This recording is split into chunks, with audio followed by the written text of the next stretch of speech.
Hi hello friends, welcome back to Karavali special YouTube channel.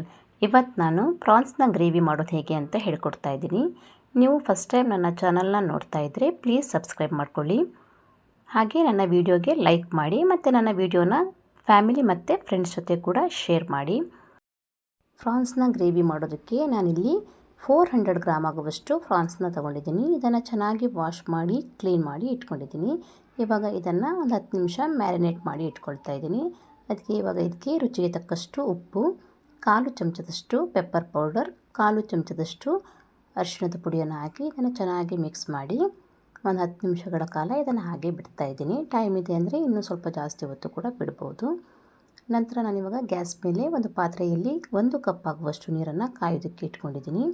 ನೀರು ಬಿಸಿಯಾಗಿ ಈ ಥರ ಬಬಲ್ಸ್ಗಳು ಬರೋದಕ್ಕೆ ಸ್ಟಾರ್ಟ್ ಆಗಿದ್ಮೇಲೆ ಇವಾಗ ಇದಕ್ಕೆ 4 ರಿಂದ 5 ಕೆಂಪು ಮೆಣಸನ್ನು ಹಾಕ್ಕೊಂಡು ಒಂದು 5 ನಿಮಿಷ ಇದನ್ನು ಬಾಯ್ಲ್ ಮಾಡ್ಕೊಳ್ತಾ ಇದ್ದೀನಿ.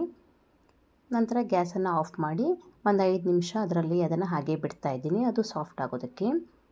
ನಂತರ ಮಿಕ್ಸಿ ಜಾರನ್ನು ತೆಗೆದುಕೊಂಡು ಇದಕ್ಕೆ 1 ಚಮಚದಷ್ಟು ಕಾಳುಮೆಣಸು, 2 ಚಮಚದಷ್ಟು ಧನಿಯಾ, ಅರ್ಧ ಚಮಚದಷ್ಟು ಜೀರಿಗೆ, 1/4 ಚಮಚದಷ್ಟು ಸೋಂಪು ಕಾಳು, 1 ನಿಂಬೆಹಣ್ಣಿನ ಗಾತ್ರದಷ್ಟು ಹುಣಸೆ ಹಣ್ಣನ್ನು ನೆನೆಸಿ ಇಟ್ಕೊಂಡಿರೋದು ಅದನ್ನು ಕೂಡ ಹಾಕ್ಕೊಳ್ತಾ ಇದ್ದೀನಿ. ಇದರ ಜೊತೆಯಲ್ಲಿ ಇದಕ್ಕೆ ನೆನೆಸಿಟ್ಟಂಥ ಮೆಣಸನ್ನು ಕೂಡ ಸೇರಿಸ್ಕೊಂಡು ರುಬ್ಬೋದಕ್ಕೆ ಸ್ವಲ್ಪ ನೀರನ್ನು ಹಾಕ್ಕೊಂಡು ಇದನ್ನು ನೈಸಾಗಿ ರುಬ್ಬಿಟ್ಕೊಳ್ತಾ ಇದ್ದೀನಿ. ಇಷ್ಟು ನೈಸಾದರೆ ಸಾಕಾಗತ್ತೆ. ಇವಾಗ ಗ್ಯಾಸ್ ಮೇಲೆ ಒಂದು ಪಾತ್ರೆಯನ್ನು ಇಟ್ಕೊಂಡು ಇದಕ್ಕೆ 2 ಚಮಚದಷ್ಟು ಎಣ್ಣೆಯನ್ನು ಹಾಕ್ಕೊಳ್ತಾ ಇದ್ದೀನಿ. ಎಣ್ಣೆ ಬಿಸಿ ಆದಮೇಲೆ ಇದಕ್ಕೆ ಚಿಕ್ಕದಾಗಿ ಕಟ್ ಮಾಡಿದ 2 ಈರುಳ್ಳಿಯನ್ನು ಹಾಕ್ಕೊಂಡು ಫ್ರೈ ಮಾಡ್ಕೊಳ್ತಾ ಇದ್ದೀನಿ.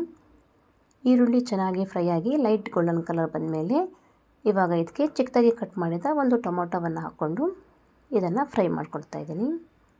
ಟೊಮೊಟೊ ಕೂಡ ಚೆನ್ನಾಗಿ ಫ್ರೈ ಆಗಿ ಇದು ಸ್ವಲ್ಪ ಸ್ಮ್ಯಾಶ್ ಥರ ಆಗಬೇಕು. ಇವಾಗ ಇದಕ್ಕೆ ಅರ್ಧ ಚಮಚದಷ್ಟು ಶುಂಠಿ ಬೆಳ್ಳುಳ್ಳಿ ಪೇಸ್ಟ್ ಮತ್ತು ರುಬ್ಬಿಟ್ಕೊಂಡಂಥ ಮಸಾಲೆಯನ್ನು ಹಾಕ್ಕೊಳ್ತಾ ಇದ್ದೀನಿ. ಇದನ್ನು ಹಾಕಿದ್ಮೇಲೆ ಚೆನ್ನಾಗಿ ಇದನ್ನು ಮಿಕ್ಸ್ ಮಾಡಿಕೊಂಡು ಫ್ರೈ ಮಾಡ್ಕೊಳ್ಬೇಕು. ಮಸಾಲೆಯ ಹಸಿ ವಾಸನೆ ಎಲ್ಲ ಹೋಗಬೇಕು. ನಂತರ ಇದಕ್ಕೆ ಅರ್ಧ ಚಮಚದಷ್ಟು ಕಾಶ್ಮೀರಿ ರೆಡ್ ಚಿಲ್ಲಿ ಪೌಡ್ರನ್ನ ಹಾಕ್ಕೊಂಡು ಮತ್ತೆ ಇದನ್ನು ಫ್ರೈ ಮಾಡ್ಕೊಳ್ತಾ ಇದ್ದೀನಿ. ನಾನಿಲ್ಲಿ ಹಸಿ ಮಸಾಲೆ ಪದಾರ್ಥಗಳನ್ನು ಯೂಸ್ ಮಾಡಿರೋದ್ರಿಂದ ಅದರ ಹಸಿ ವಾಸನೆ ಹೋಗೋ ತನಕ ಇದನ್ನು ಫ್ರೈ ಮಾಡ್ಕೋಬೇಕು. ನಂತರ ಇದಕ್ಕೆ ಪ್ರಾನ್ಸನ್ನು ಆ್ಯಡ್ ಮಾಡ್ತಾಯಿದ್ದೀನಿ. ಇದನ್ನು ಆ್ಯಡ್ ಮಾಡಿದ್ಮೇಲೆ ಮತ್ತೆ ಒಂದು ಸಲ ಇದನ್ನು ಚೆನ್ನಾಗಿ ಮಿಕ್ಸ್ ಮಾಡ್ಕೊಳ್ತಾ ಇದ್ದೀನಿ. ಇದನ್ನು ಒಂದು 2 ರಿಂದ 3 ಸೆಕೆಂಡ್ಗಳ ಕಾಲ ಹೀಗೆ ಫ್ರೈ ಮಾಡ್ಕೋಬೇಕು. ಇದೆಲ್ಲ ಈ ಥರ ಚೆನ್ನಾಗಿ ಫ್ರೈ ಆಗಿದ್ಮೇಲೆ ಇವಾಗ ಇದಕ್ಕೆ 1 ಕಪ್ ಆಗುವಷ್ಟು ನೀರನ್ನು ಸೇರಿಸ್ಕೊಂಡು ಮತ್ತೆ ಇದನ್ನು ಚೆನ್ನಾಗಿ ಮಿಕ್ಸ್ ಮಾಡಿಕೊಂಡು ಇದನ್ನು ಒಂದು 10 ನಿಮಿಷ ಹೈ ಫ್ಲೇಮ್ನಲ್ಲಿ ಕುದಿಯೋದಕ್ಕೆ ಇಟ್ಕೊಳ್ತಾ ಇದ್ದೀನಿ. ಒಂದು ಸಲ ಇದು 10 ನಿಮಿಷ ಹೈ ಫ್ಲೇಮ್ನಲ್ಲಿ ಕುದಿ ಬಂದು ಪ್ರಾನ್ಸ್ ಎಲ್ಲ ಚೆನ್ನಾಗಿ ಬೆಂದಿದ ಮೇಲೆ ಮೀಡಿಯಮ್ ಫ್ಲೇಮ್ನಲ್ಲಿ ಮತ್ತೆ ಒಂದು 5 ನಿಮಿಷ ಇದನ್ನು ಕುದಿಸ್ಕೊಳ್ಬೇಕು.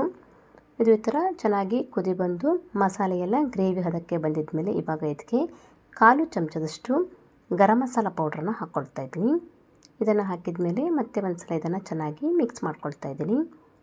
ಇದು ಈ ಥರ ಚೆನ್ನಾಗಿ ಮಿಕ್ಸ್ ಆಗಿದ ಮೇಲೆ ಇವಾಗ ಇದಕ್ಕೆ ಚಿಕ್ಕದಾಗಿ ಕಟ್ ಮಾಡಿದ ಸ್ವಲ್ಪ ಕೊತ್ತಂಬರಿ ಸೊಪ್ಪನ್ನು ಹಾಕ್ಕೊಂಡು ಮತ್ತೆ ಒಂದು ಸಲ ಇದನ್ನು ಚೆನ್ನಾಗಿ ಮಿಕ್ಸ್ ಮಾಡಿ ಗ್ಯಾಸನ್ನು ಆಫ್ ಮಾಡಿ ಇದನ್ನು ಸರ್ವ್ ಮಾಡ್ಬೋದು.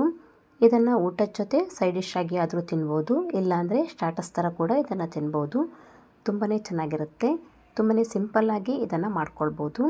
ಇವತ್ತು ನಾನು ಹೇಳ್ಕೊಟ್ಟಿರುವ ಪ್ರಾನ್ಸ್ ಗ್ರೇವಿ ರೆಸಿಪಿ ನಿಮಗೆ ಇಷ್ಟ ಆದರೆ ಲೈಕ್ ಕೊಡೋದನ್ನು ಮರಿಬೇಡಿ.